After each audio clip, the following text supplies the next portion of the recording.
c'est une forte déclaration. Jésus. Dis-le, je n'ai que toi, Jésus. Je n'ai que toi, Jésus. Je n'ai que toi, Jésus. Je n'ai que toi, Jésus. Pour mes études de Jésus. Pour le voyage de Jésus. Pour le mariage de Jésus. Pour mon travail, Jésus. Je n'ai que toi, Jésus. Je n'ai que toi, Jésus. Je n'ai que toi, Jésus. Je n'ai que toi, Jésus. Je n'ai que toi, Jésus.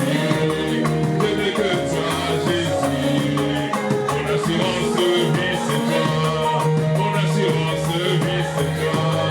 Mon assurance vie, c'est toi, Jésus. Mon assurance vie, ma protection, c'est Jésus. Jésus, Jésus. Oh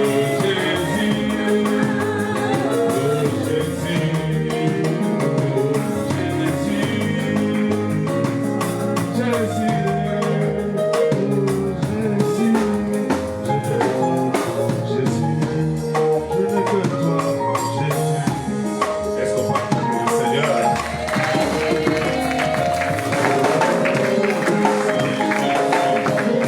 Il n'y a rien d'éternel à part la parole de Dieu. Il n'y a personne qui soit éternel à part Dieu. Et ça, c'est important pour que chacun de nous arrête de se battre ou de jalouser les autres, d'empoisonner les uns les autres, de critiquer les uns les autres, de parler mal des gens pour appliquer cette politique diabolique qui stipule « ôte-toi de là pour que je m'y mette ». Vous savez, dans la vie, lorsque tu gagnes quelque chose par la fraude, sois sûr que la fraude va te ramener aussi, te rappeler à l'autre. Parce que celui qui tue par l'épée, meurt par l'épée. Et donc, dans la vie, j'ai compris aussi que lorsque nous suivons la voie de Jacob, Jacob, qui a voulu supplanter son frère, il a voulu usurper le droit d'aînesse, même si leur deal était humainement normal, parce que Jacob a dit à son frère, donne-moi ton droit d'aînesse contre ma soupe, contre les carouges, mes haricots. Et les deux étaient en train de se mentir. Jacob se disait certainement, le fait de me le donner, spirituellement, il va se passer quelque chose. Et Ésaü, de son côté, se disait, même si j'acceptais, moi je vais manger, mais le jour J, comme il n'y a pas de témoin, j'aurai toujours mon droit d'aînesse. Or, il ne savait pas que la Bible du monde ment aux gens en disant que les paroles s'envolent, les écrits restent. Comme rien n'était écrit, Ésaü se dit maître de son frère. Mais le jour J, lorsque le papa Isaac voulut, n'est-ce pas, déverser sur son fils ce qui lui était échu, il y a eu un procès au ciel. Même les anges ont dit, normalement, Ésaü n'a pas le droit d'obtenir le droit d'aînesse. Pourquoi? Parce qu'il avait déjà bradé contre la nourriture. Donc, dans tous les cas de figure, tout ce que les hommes disent, tout ce que les hommes prononcent comme parole, la Bible déclare qu'au dernier jour, les gens rendront compte à Dieu de toutes les vaines paroles qu'ils auront proférées. Quelqu'un me dira, heureusement, moi je suis sauve parce que moi, je ne parle pas. Même si tout le monde ne parle pas, tout le monde pense. C'est là où nous parlons de la primauté de la pensée sur la parole. Entre la parole et la pensée est plus importante que la parole. Pourquoi? Parce qu'il n'y aurait pas de parole sans pensée. Mais explique-toi, mais c'est normal. Parce que la parole, c'est l'articulation, c'est l'expression des pensées. Tout ce que tu dis provient de tes pensées. Et j'ai toujours dit ceci que même s'il y a des muets, même les muets pensent. Jésus, avant qu'on l'appelle parole de Dieu, il est avant tout pensée de Dieu. Donc la force dans la vie commence à partir du moment où on sait gérer ses pensées. L'homme fort homme ne l'est pas à cause de ses biceps. Il l'est grâce à ses pensées. La faiblesse aussi dans la vie ne provient pas du fait que tu ne t'entraînes pas. Tu ne pars pas à la salle de sport. Même pour aller à la salle de sport, ce sont tes pensées qui t'ont conduit là-bas. C'est pas ça? Parce qu'on t'a dit qu'il y a des bourrelets, il y a des bourrelets, il y a des trucs. Je vais aller brûler ça là-bas. Donc vous comprenez que l'homme n'est maître de rien. Le jour où, tu peux baisser encore un peu. Le jour où Jacob a rencontré son frère Ésaü, je crois que c'était la grande déception de sa vie. Depuis le jour où il a reçu la bénédiction et le jour où il a rencontré son frère, il s'est passé 20 ans. En 20 ans, il n'avait plus l'écho de son frère. Il ne savait plus ce que son frère était devenu. Alors lui, comme il a vu qu'il avait beaucoup de biens, il a réservé quand même des présents à son frère. Mais à sa grande surprise, quand il arrive, son frère lui dit: à qui sont destinées toutes ces choses? Il dit: mais c'est à toi, mon frère. Il dit: non, Dieu m'a aussi béni. Il dit: hein? Moi qui croyais avoir pris ta bénédiction. Oui, oui, tu as pris ma bénédiction, mais tu n'as pas pris la bénédiction de l'Éternel. Dans votre vie, ne cherchez pas à tuer les gens pour gagner. Ne cherchez pas à voler pour gagner. Moi, je préfère encore qu'une personne demande que je me pointe ici avec des fausses prophéties, vous disant des choses alors que derrière je cherche votre argent. C'est pas bon. Apprenez à donner aussi, partagez aussi. Jacob a dit: quoi? Moi qui croyais lui avoir tout pris. Il dit: non, mon frère, Dieu m'a aussi béni. Et c'est comme ça que beaucoup de gens peut-être que mourront ou iront au ciel, je ne sais pas. Un peu comme Élie, il a dit à Dieu: Seigneur, c'est pas possible, je suis fatigué. J'ai déployé mon zèle pour toi, mais tu ne peux pas protéger. Je suis resté le seul prophète. Dieu dit: non, détrompe-toi, Élie. Ne me pousse pas à te dire des choses. Il dit: en effet, pendant que tu faisais le gros dos là, je me suis réservé pas 7, pas 700, pas 70, pas 700, mais 7000 hommes qui n'ont pas fléchi les yeux devant Baal. Dans la vie, quand tu as la grâce de prêcher comme je prêche là, ne pense pas que tu es meilleur que tout le monde. Est-ce que tu m'entends?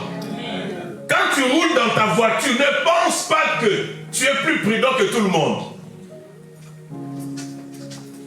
Il y a celui qui est devant toi, qui vient d'être chassé par sa femme. Pendant qu'il roule, le feu vert devient rouge. Et il passe. Et toi, tu croyais être prudent. Bam! Vous vous retrouvez je ne sais où. Dans la vie, aimez l'humilité. La Bible dit: l'humilité précède la gloire. Nous tous là, nous ne sommes rien sans Dieu. Amen. Hein? Donc ne cherchez pas à tuer les gens, ne cherchez pas à vouloir prendre la place des autres. Non! Apprenez à être vous-même et non pas ce que les gens voudraient que vous soyez. Vivons pour Dieu et nous serons une bénédiction pour les autres. Après ces événements.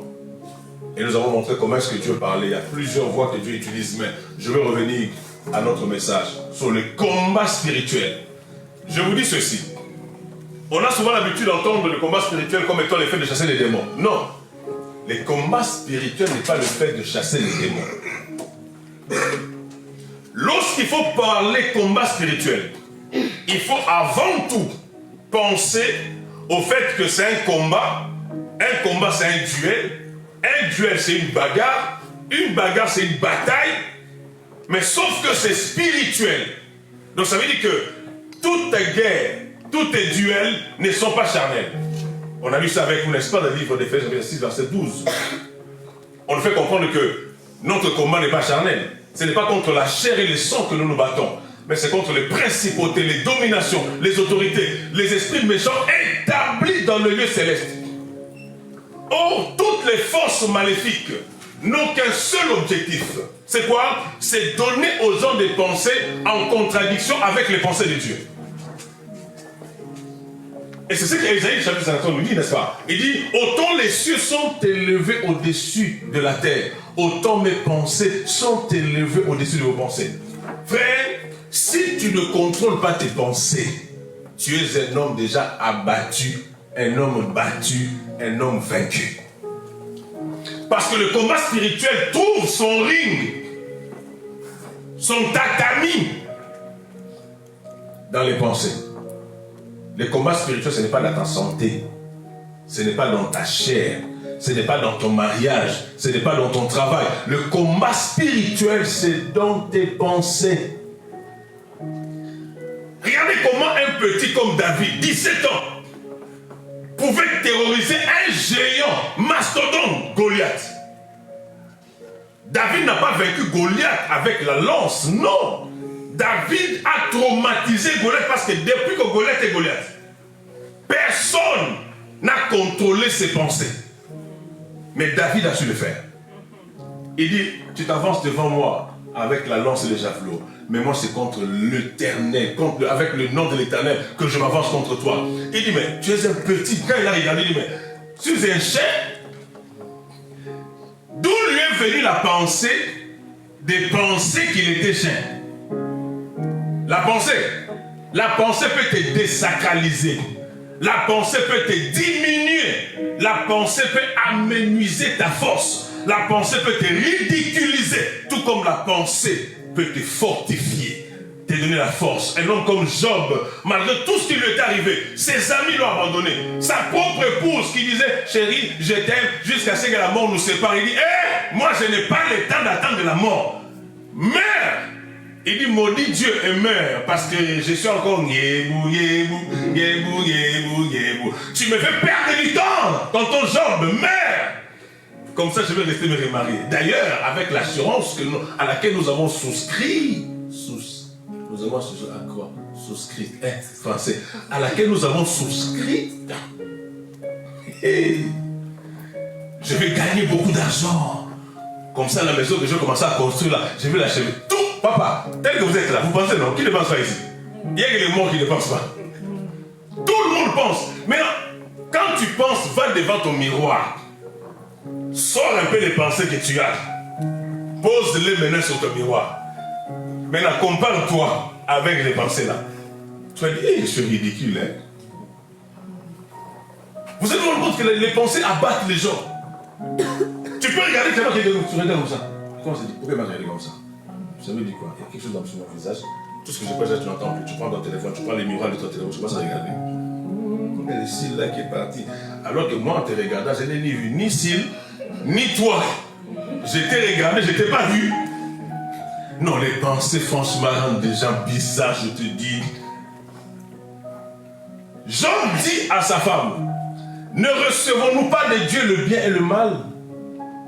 Et si Dieu a donné, Dieu a répliqué, que son nom soit béni. Il va même jusqu'à dire que même si ma chair s'attache à mes os, mes pensées me disent que mon Rédempteur est vivant. Il se levera le dernier. Frères et sœurs, les combats spirituels, c'est ça. Tout est au niveau de nos pensées. Et vous allez vous rendre compte avec moi que si vous ne pensez pas bien, vous vous blesserez tous les jours. Lorsqu'une personne prétend avoir été blessée, ce n'est pas la personne qui t'a blessé, l'autre qui t'a blessé.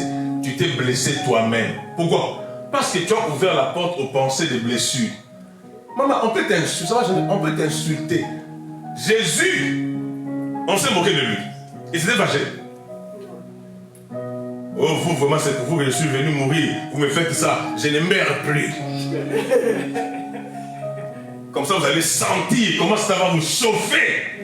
Non, non. Il dit à Pierre, Pierre, avant que le coq ne chante, toi là, tu me régneras 3 fois. Pierre, il dit, Wallahi billahi, je ne le ferai pas. Et quand il a fait là où était Jésus, les yeux se sont rencontrés. Mais jamais Jésus n'a rappelé à Pierre cela. Pourquoi? Parce que Jésus avait d'autres pensées sur Jésus. Je dirais encore mieux en français, Jésus avait d'autres vues sur Pierre. Frères et sœurs, que ce message vous délivre. Que ce message vous change. Vous ne réussirez jamais si vos pensées ne sont pas en étroite relation avec la voie du succès ou de la réussite. C'est pourquoi Josué 1:8 intervertit l'ordre. On dit que ce livre de la loi ne s'éloigne pas de quoi? De ta bouche. Mais pour que ça sorte de ma bouche, il faut que j'aille lu. Il dit, médite-le jour et nuit pour agir fidèlement selon tout ce qui est écrit. C'est alors, là c'est la part de Dieu. C'est alors que tu réussiras et tu auras du succès. On devait commencer par la fin. On devait dire c'est alors que tu y auras du succès et tu réussiras. Parce que la réussite c'est la finalité de toute chose. On peut avoir du succès et ne pas réussir sa vie. Dieu commence par la fin. Parce que lui il voit la fin avant les commencements. Il dit moi, ma part à moi, c'est quoi?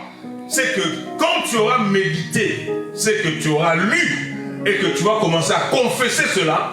Moi, Dieu, je prends l'engagement solennel de faire quoi? De mettre en pratique et exécution tout ce que tu as compris dans ce que tu as lu. Amen.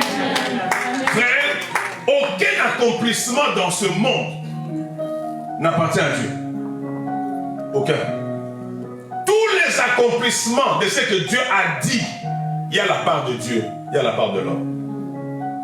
Même si notre part est infime, mais ça compte toujours. C'est important. Frère, que personne ne vous trompe. Si vous n'accédez pas aux pensées de Dieu, vous êtes déjà perdant sur toute la ligne. Même le peu que vous avez, même beaucoup que vous avez, vous finirez par le perdre parce que les pensées, ce sont les esprits. Frères et sœurs, que Dieu puisse nous aider. C'est pourquoi j'insiste sur ces choses. Nous allons avoir un thème aujourd'hui. On va continuer jusqu'à peut-être pratiquement jusqu'à la fin du mois. Un flot en appelle un autre. Et le sous-thème qu'on va voir aujourd'hui, c'est simple.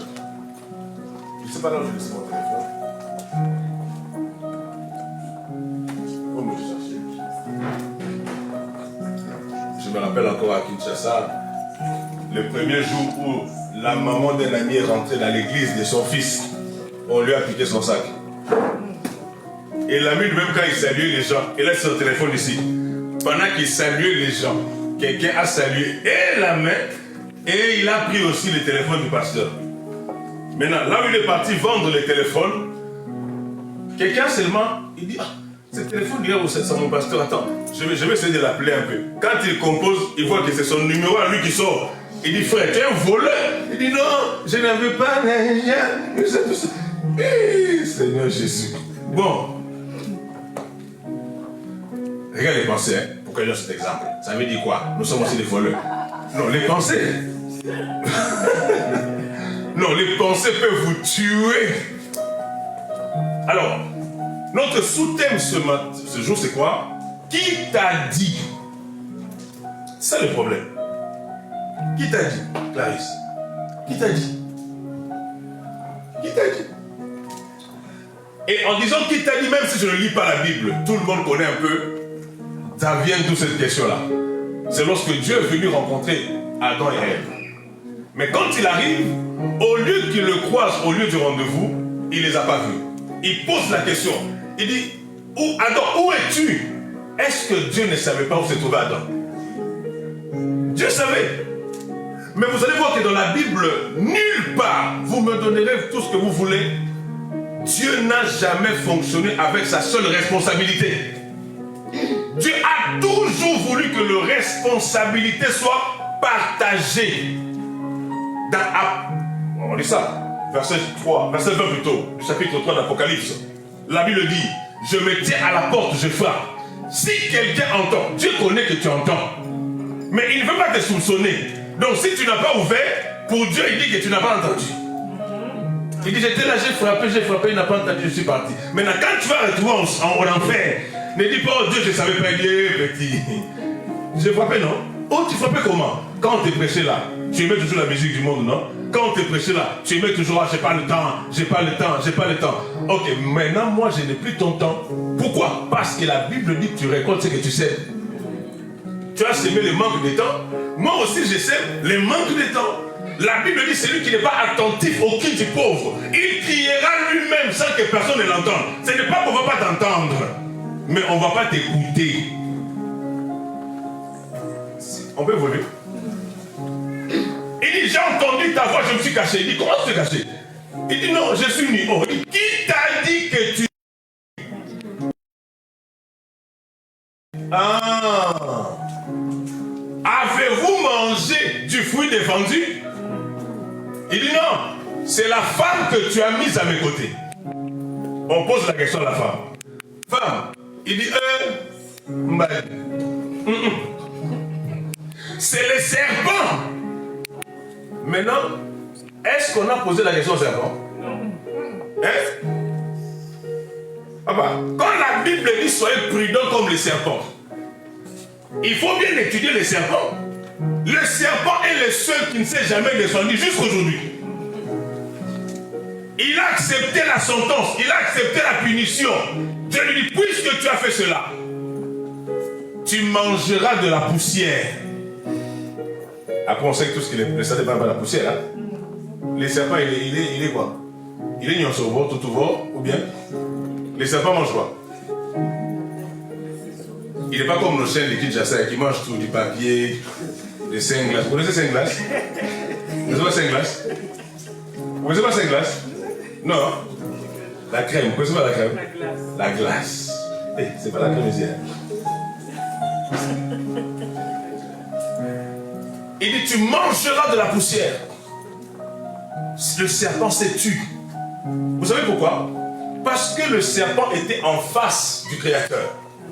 Frère, malheureux sont ces gens-là qui ont l'habitude de se justifier devant Dieu.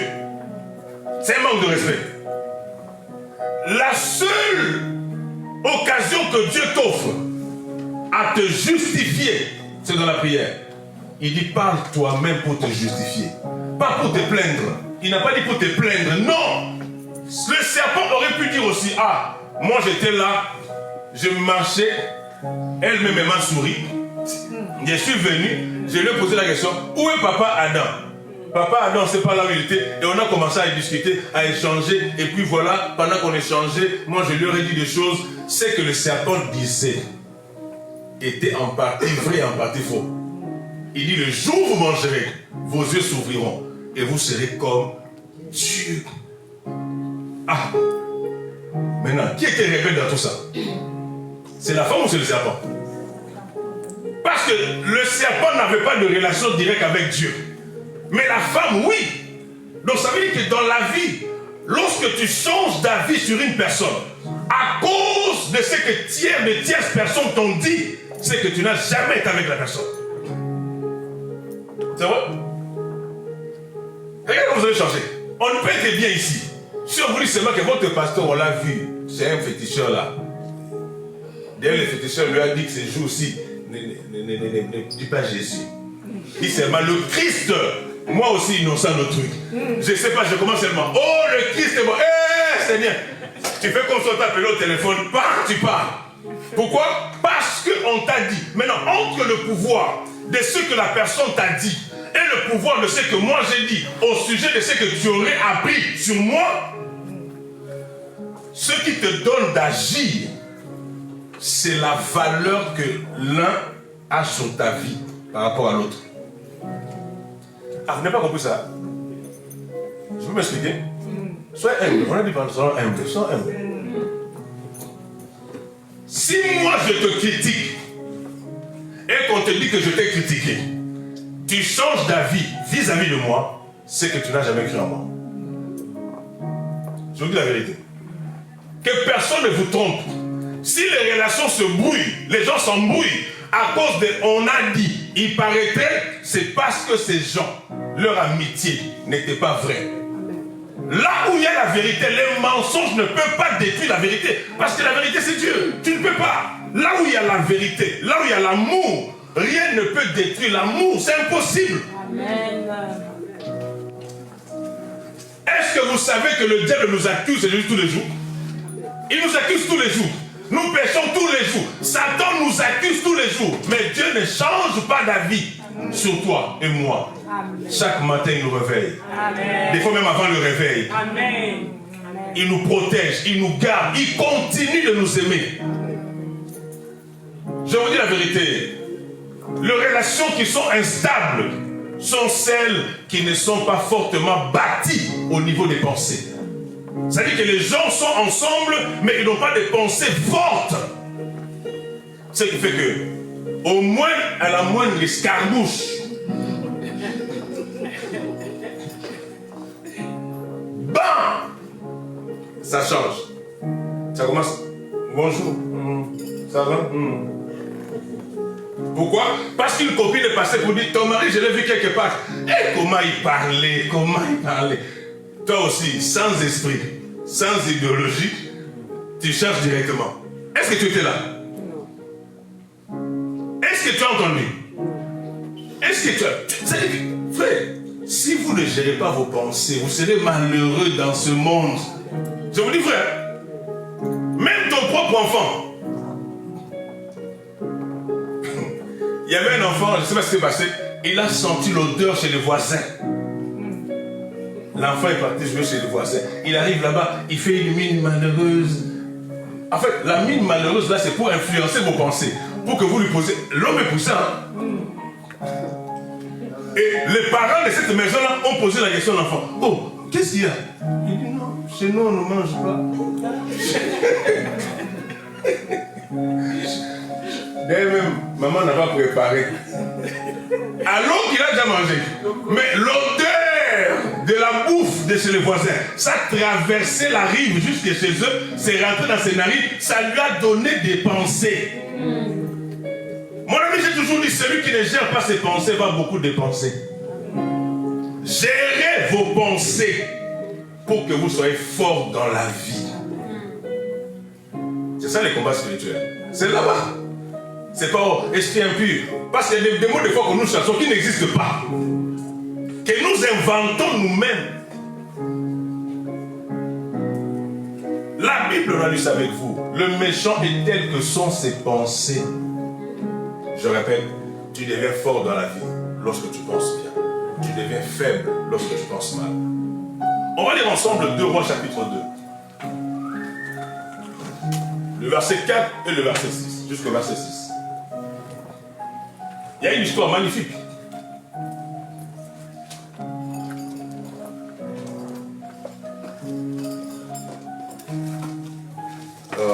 J'ai trouvé ma Bible ici, là.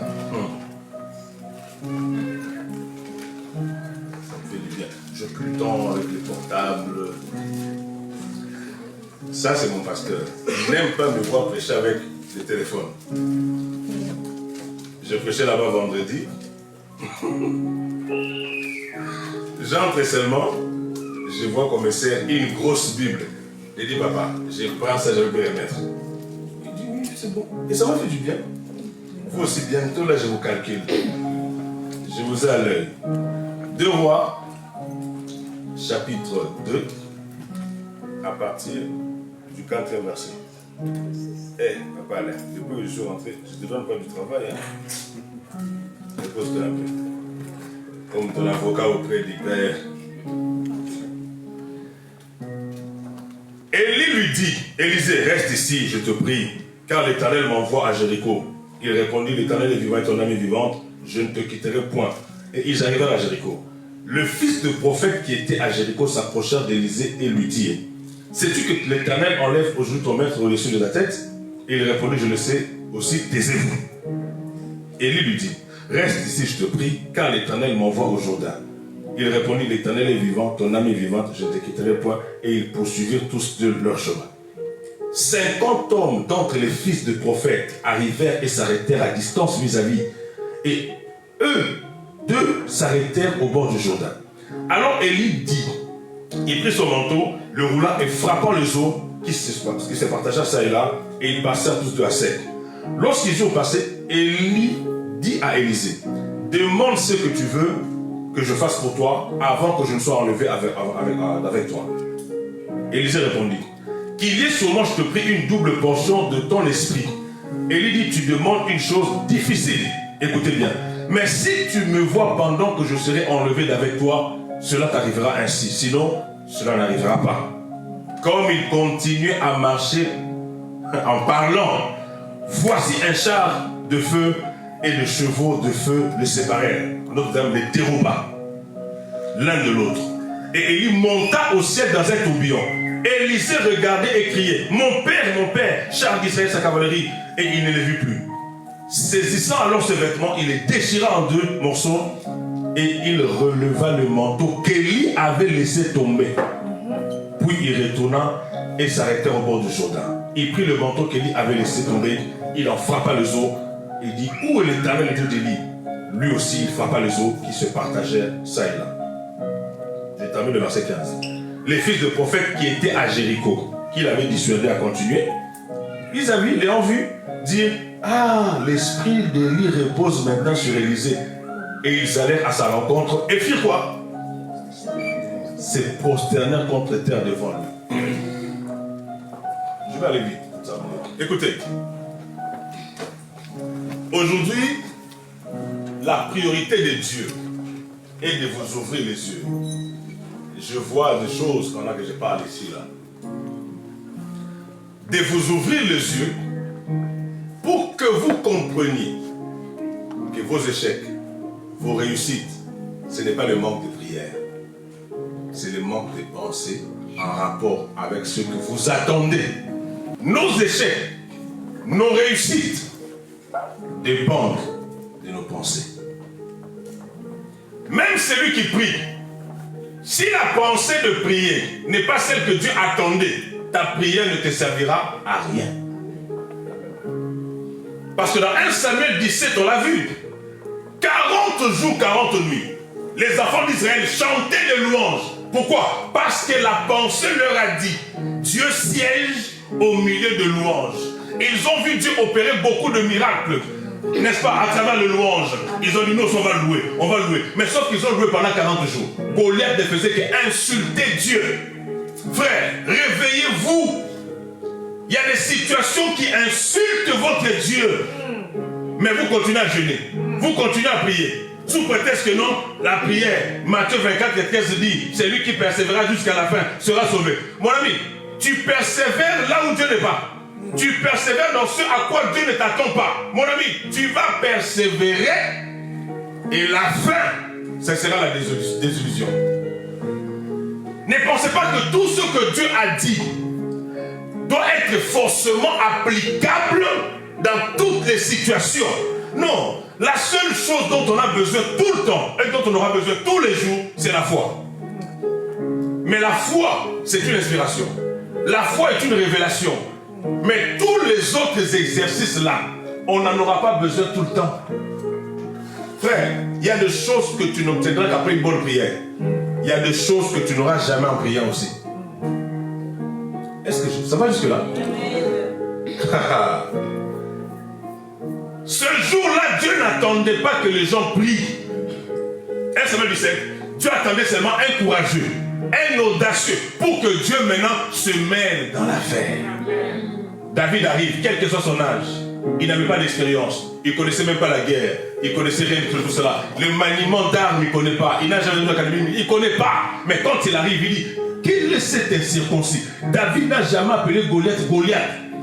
Parce que pour David, cet homme était déjà disqualifié du fait qu'il se moquait de son Dieu. Mais là, il y avait le roi, il y avait Saoul, qui était le plus élancé que tous les enfants d'Israël. Hein? Il était roi. Il avait des gardes du corps.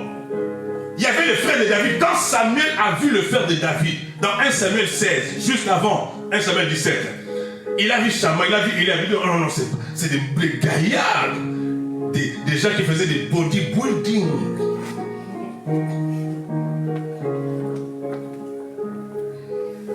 Mais leurs biceps, leurs triceps n'ont servi à rien.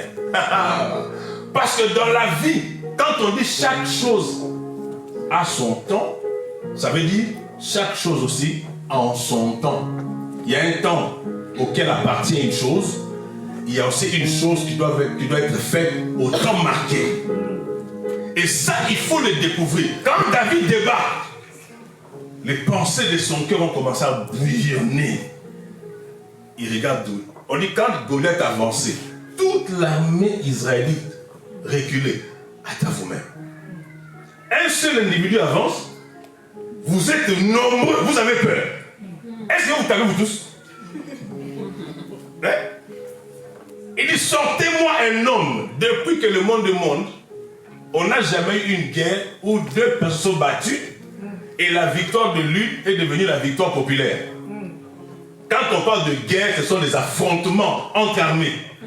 Mais sauf que ce jour-là, un homme a changé le code de la guerre. Papa, vous blaguez. Arrêtez de suivre Dieu si vous ne le comprenez pas. Arrêtez-vous. Dites à Dieu, aidez-moi d'abord. Je vais vous comprendre, je vais te comprendre.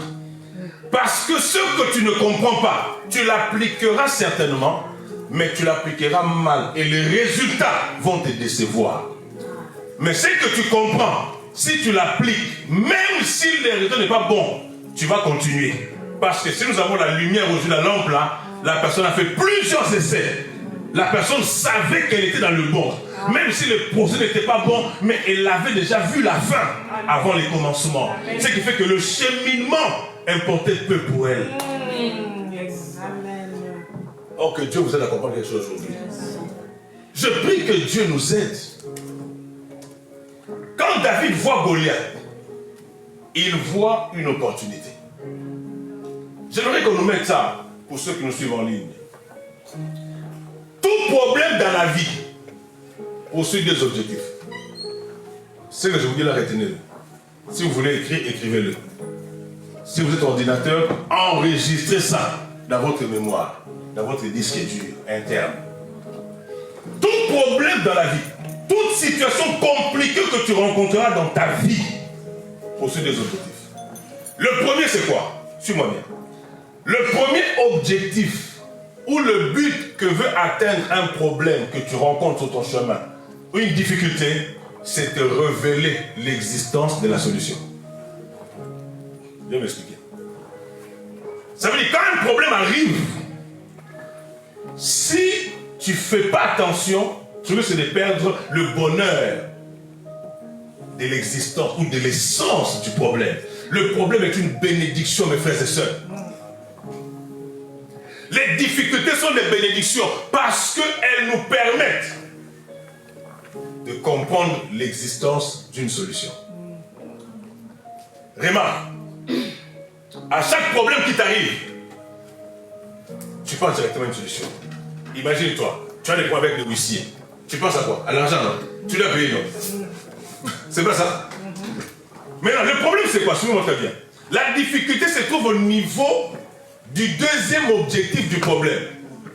Non seulement il vient pour te révéler l'existence d'une solution, mais le problème vient aussi pour te flouer, pour te distraire, que tu sortes de ta tête la solution et que tu ne restes concentré que sur lui.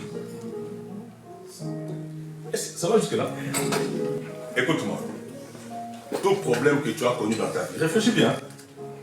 Tu verras qu'il y a des problèmes qui sont arrivés et bam, tu as eu la solution. Parce que quand les problèmes sont venus, sont arrivés, ça fait remonter à la surface l'existence d'une solution. Tu dis au fait, j'ai une solution aussi. C'est comme je vous disais. Je ne sais pas. J'ai reçu avec mes papiers, mes documents. Mais franchement, ça ne me disait absolument rien du tout. Parce que je ne peux pas prier pour quelque chose que les sorciers ont gratuitement. Ah. Vous êtes là? Comment ça gêner? Au nom de Jésus, l'esprit de blocage, tous ceux qui ne veulent pas que je voyage. Oh Seigneur Jésus, vois que mes documents m'aident à voyager. Les anges même rigolent, ils disent franchement.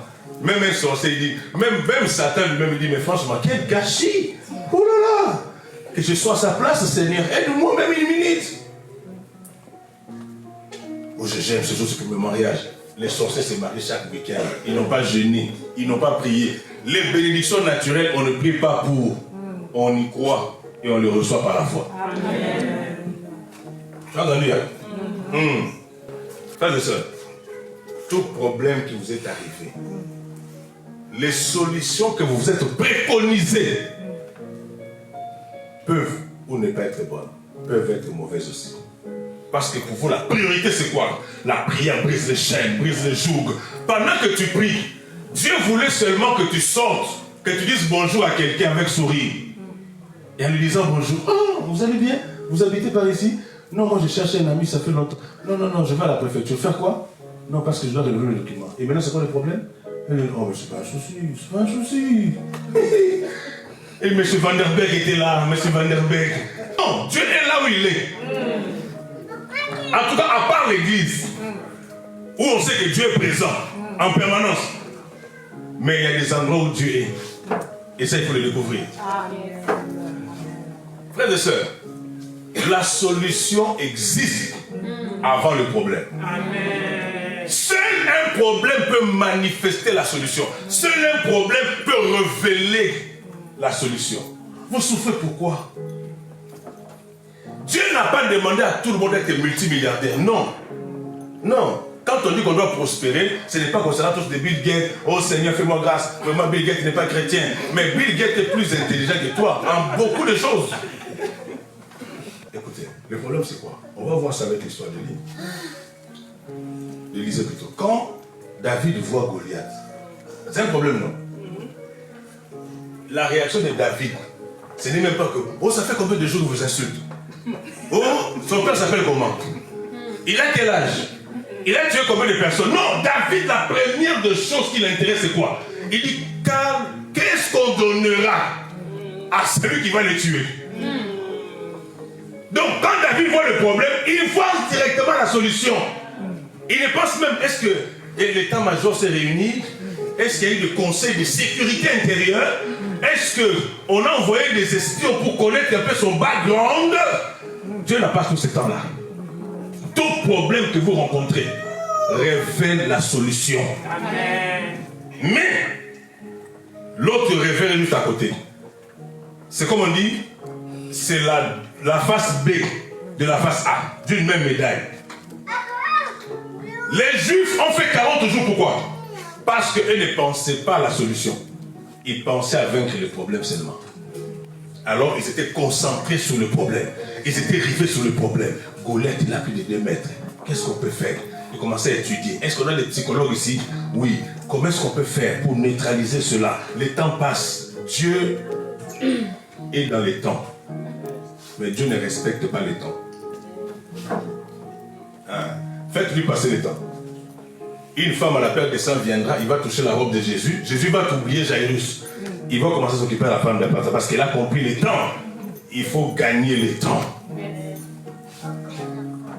Il a tué Goliath. On dit ça facilement. Hein? David a tué Goliath.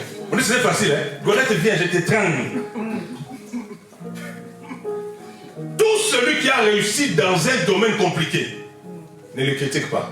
Soit tu vas lui poser la question, comment est-ce qu'il a fait? Parce que la réussite dans la vie est une victoire sur la peur, une victoire sur l'ignorance, une victoire sur la perte de temps. Si tu n'as pas de victoire dans un domaine, ne cherche pas les sorciers de votre famille, de ta famille, non. Pose-toi la question de savoir qu'est-ce qui donne la force à ces sorciers. C'est ton ignorance. Et des fois, quand tu connais, tu laisses passer le temps. Tu dis, j'ai encore le temps. Comme beaucoup de gens aujourd'hui, j'ai encore le temps, je n'ai que 18 ans. Que fais-tu avec ton Dieu? Je répète, le but de ce message, ce n'est pas faire de nous tous des multimilliardaires. Non, mais qu'on puisse exceller dans un domaine. Et que l'on soit bien. Frère, la vie est entre les mains de tes pensées. David dit, qu'est-ce qu'on donnera à la personne qui va tuer cet homme? Il dit d'ailleurs, les gens connaissaient la réponse. Il dit, le roi a dit, il va lui donner sa fille. Il va franchir sa maison de l'esclavage. Donc, tu passes directement, tu deviens gendre du roi. Tu commences à visiter le palais royal. Même tout ça, quelqu'un ne pouvait pas, comme disent les Quinois, signer. Hein? Tu vas signer. Tu dis, en tout cas, moi, Goliath, aujourd'hui, j'ai créé. Goliath, vraiment, aujourd'hui. Personne. C'est comme aujourd'hui. Dans la mythologie grecque, il y a ce qu'on appelle des muses. Ce sont des esprits qui ont la capacité de capter les choses.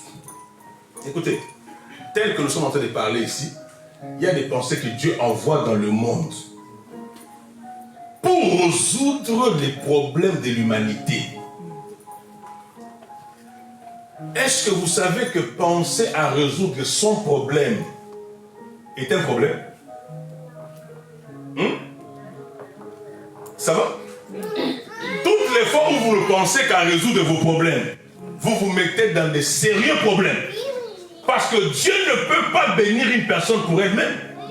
Dieu bénit les gens pour les gens. Pensez à résoudre les problèmes des autres. Vous sortirez de vos problèmes. Parce que le monde n'obéit pas aux gens qui sont des problèmes. Le monde obéit aux gens qui solutionnent les problèmes. Dans ce monde, tous ceux qui ont répondu aux besoins présents et pressants ont été honorés. Vous là ou non?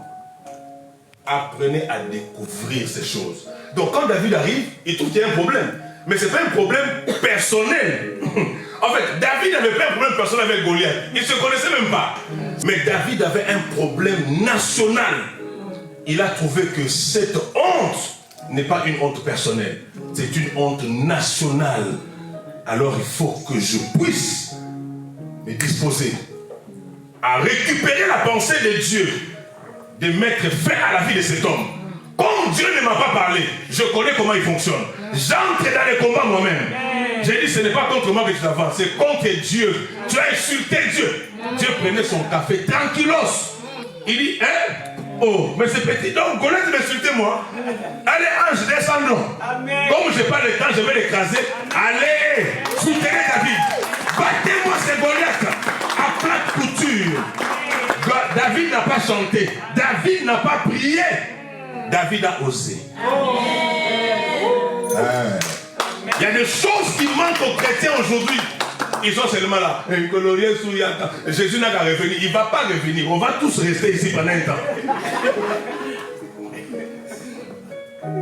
Ce qui manque aux jeunes, j'ai dit aux jeunes, arrêtez de suivre n'importe qui. Qui est-ce que tu écoutes? David n'a pas écouté ni ses frères, parce que ses frères sont venus, n'est-ce pas? Pour dire, mais toi on connaît ton orgueil, mais vous, vous êtes humble. Allez vous battre, non? Hein? Il fallait, bon, moi vous connaissez mon orgueil déjà. Moi aussi je connais votre humilité. Mais ici il n'y a pas question d'orgueil ni d'humilité. On cherche un courageux. Amen.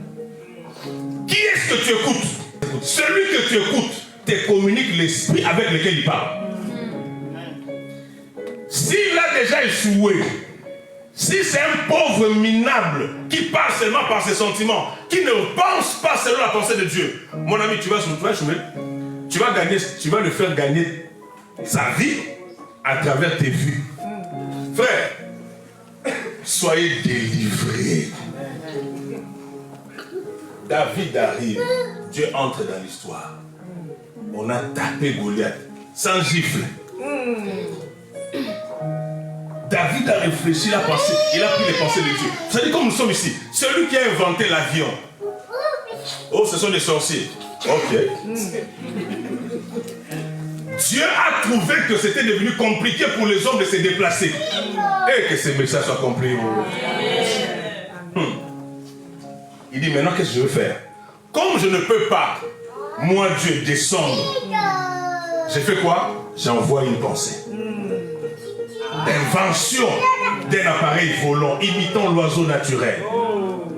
Mais pendant que la pensée venait, il y a des chrétiens qui pensaient seulement à parler en langue. L'idée là vient, il y a enfin d'abord au nom de Jésus. Arrête de moi Satan. Je dois me marier. Seigneur ne revient pas après, il faut que je me marie d'abord. Il faut que je me marie d'abord. Alors que dans cette période, Dieu ne pense pas au mariage pour solutionner pas ton problème, mais le problème national, mondial. Toi, tu es distrait, tu es dans quoi? Tu n'es pas dans le premier objectif du problème, tu es dans quoi? Dans le deuxième objectif du problème. Tu es concentré seulement sur ton problème. Les sorciers viennent en Europe sans avion. Tu dois prier pour voyager vraiment. Alors que Dieu a envoyé autour de toi une pensée pouvant résoudre un problème national.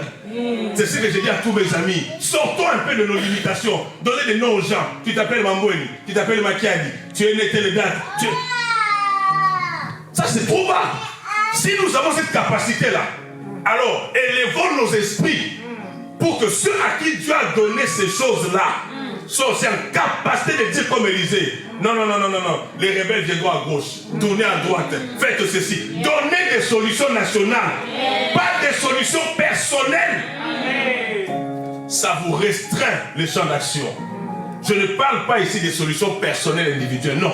Je parle de solutions nationales, communautaires. C'est-à-dire des solutions qui quittent toi, qui quittent ta famille, qui touchent d'autres personnes. Amen.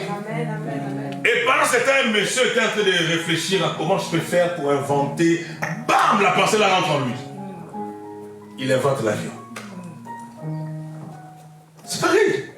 La voiture. On avait des charrettes, je ne sais pas quoi, tout ça. Ford aussi, il a récupéré ça. Il a récupéré la pensée. Quand est-ce que nous allons donner des solutions mondiales, des solutions nationales, des solutions communautaires, pas des solutions personnelles? Vous allez vous rendre compte que beaucoup nous sommes venus aujourd'hui pour chercher des solutions personnelles, des solutions individuelles. Je ne parle pas des solutions individuelles ici. Je parle du niveau de Dieu. Dieu donne aux gens des réponses nationales, des réponses communautaires. Vous savez, quand vous êtes quelqu'un qui est capable de résoudre les problèmes des gens, le service que vous rendez, le service que vous proposez, qui sont les solutions, ça va vous enrichir. Un travail ne va t'enrichir.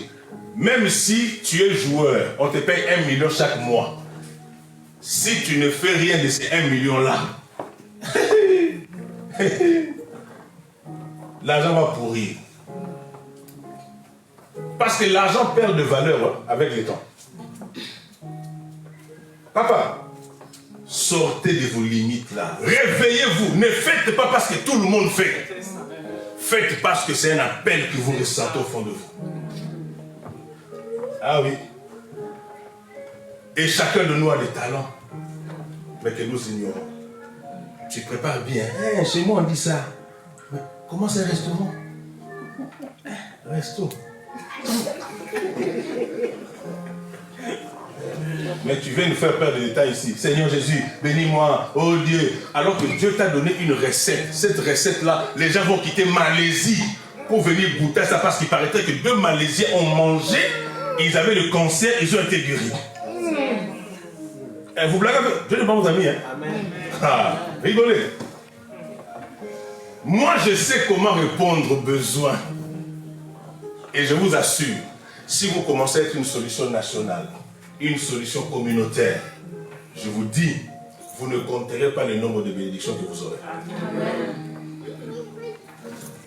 Je ne vous prêche pas par rapport à maintenant. Je vous prêche par rapport à demain. Ne vous sous-estimez pas parce que vous n'avez pas aujourd'hui. Non. Voyez loin. Amen. Que tous vos problèmes ne puissent pas vous distraire. Mais au contraire, que ça vous réveille. On dit à Élisée, ne sais-tu pas que Dieu va enlever ton maître aujourd'hui? Élie lui-même dissuade Élisée à ne pas le suivre. Ça devient un problème. Si Élisée avait écouté les fils de prophètes qui ont fini par se prosterner devant lui, je vous assure, il aurait perdu la double portion. Nous perdons beaucoup lorsque nous suivons les gens qui nous parlent sans discerner la nature de leurs paroles. Alors aujourd'hui, je veux qu'on fasse partie de celles et ceux qui vont récupérer les pensées de Dieu. Parce que tout problème peut te distraire. Tu vois, en rentrant chez toi aujourd'hui, commence à veiller sur tes pensées. Commence à vérifier tes pensées. Tu sais, c'est même une petite douleur comme ça. Il pensait que c'était une flèche qui vient de très loin. Tu poses ta main au nom de Jésus. Distraction. Pendant que tu penses à la flèche là, Dieu a envoyé aussi une pensée qui allait faire de toi une flèche. Sors seulement au coin là-bas. Prends les feuilles. J'ai toujours dit ceci. Un bâton, chez un papa africain, ça peut être une arme. Il va prendre les bâtons, il prend à tous les enfants. C'est lui qui ose. Les bâtons là va les faire pleurer. Mais on prend le même bâton, on donne ça à un artiste. Il prend le bâton qui a fait pleurer les gens, il transforme ça en œuvre d'art. Et ça fait sourire les gens. Est-ce que le bâton a changé? Qu'est-ce qui a changé? C'est la pensée sur le bâton qui a changé. Ta vie ne changera jamais tant que tes pensées ne changeront pas. Même quand on est venu à l'église. Moi, j'aime venir à l'église. C'est comme je dis, je suis venu à l'église, j'ai marché, j'ai fait 1 heure de marche. J'étais content de marcher en priant. J'ai pensé à Dieu, on discutait avec Dieu. J'ai même pas vu une heure passer. J'ai compris pourquoi David, je suis dans la joie quand on me dit, allons, c'est ici où on devient sage, on devient intelligent. Tout ce que je vous ai enseigné, même si vous n'avez pas tout compris, soyez sûr, vous avez déjà reçu une délivrance quelque part. Parce que tout dépend de qui est-ce que tu es. Frère, levons nos mains. Éternel, fais-nous grâce. Aie pitié de nous dans le nom de Jésus. Que le message de ce jour, éternel Dieu, transforme notre être intérieur. On veut changer nos regards vis-à-vis de toi. Changer nos pensées vis-à-vis de cette parole. Ce ne sont pas nos actes qui portent malheur à nos vies. Ce sont les pensées qui ont motivé ces actes. Les pensées qui ont inspiré ces actes. Père, si aujourd'hui les gens ne veulent pas te servir, ils ne veulent pas suivre ta voie, ce n'est pas à cause des démons. C'est à cause des pensées séductrices qui leur font croire que sans Dieu, ils peuvent encore vivre. Fais-nous grâce. Vous allez prier avec moi, dis Père Tout-Puissant, me voici. Fais-moi grâce de penser comme toi. Tes pensées sont élevées. Je vais penser comme toi. Au nom de Jésus, nous disons Amen.